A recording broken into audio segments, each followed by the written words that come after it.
They told him to dream smaller because his pockets were empty, but no one could see what burned inside his chest. In a forgotten village, far from the bustling roads, lived a boy named Kabir. Poverty was his shadow, following him everywhere he went.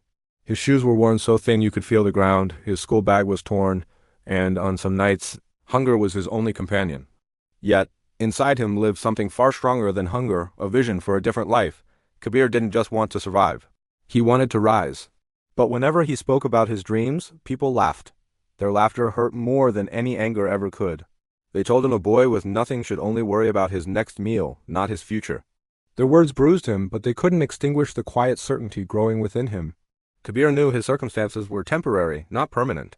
One evening, heavy with doubt, Kabir sat by a slow-moving river as the sky turned to dusk. An elderly teacher found him there and asked why his heart looked so troubled. Kabir answered honestly, his voice barely a whisper.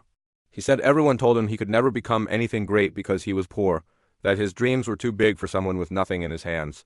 The teacher simply smiled and placed a small, simple mirror in Kabir's palms. "Look," he said. Kabir looked and replied, "I just see myself." The teacher urged him, "Look closer. Do you see the pain in your eyes?" Kabir nodded slowly. "Now look beyond it," the teacher said gently. Kabir stared again, and beneath the hurt, he saw something fierce staring back at him, a quiet, determined fire.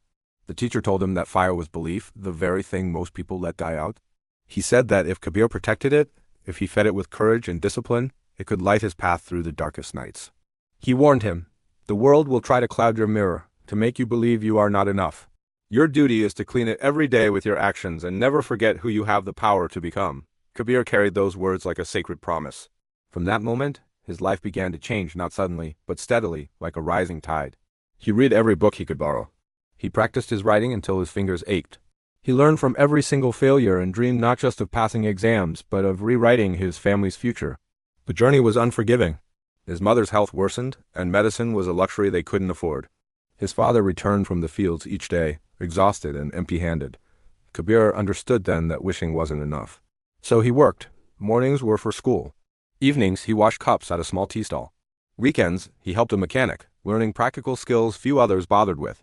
And at night, when the entire village slept, Kabir studied beneath a single dim light, his eyes burning with purpose. He sacrificed sleep, comfort, and sometimes even food, but he never, ever sacrificed his vision. Years passed quietly. With his savings, Kabir opened a tiny phone repair stall. He treated every customer with deep respect and reinvested every single coin he earned. Slowly, that small stall grew into a shop. That one shop became 2, then 3. Eventually, he launched his own successful brand. The same people who once laughed at his dreams now waited in line outside his door, hoping for a moment of his time. His mother finally received the proper medical treatment she needed. His father, for the first time in years, could finally rest. One afternoon, the old teacher returned. Kabir bowed deeply, his heart full of gratitude. The teacher smiled and said, "The world tries to teach poor children to think small, but those who dare to think beyond their limits are the ones who rewrite their destiny."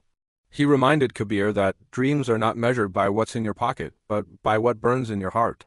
And that lesson isn't just for Kabir, it's for all of us. Because the very moment you dare to believe in something bigger, your next chapter has already begun. Thanks for watching. If this story resonated with you, don't forget to like and subscribe for more.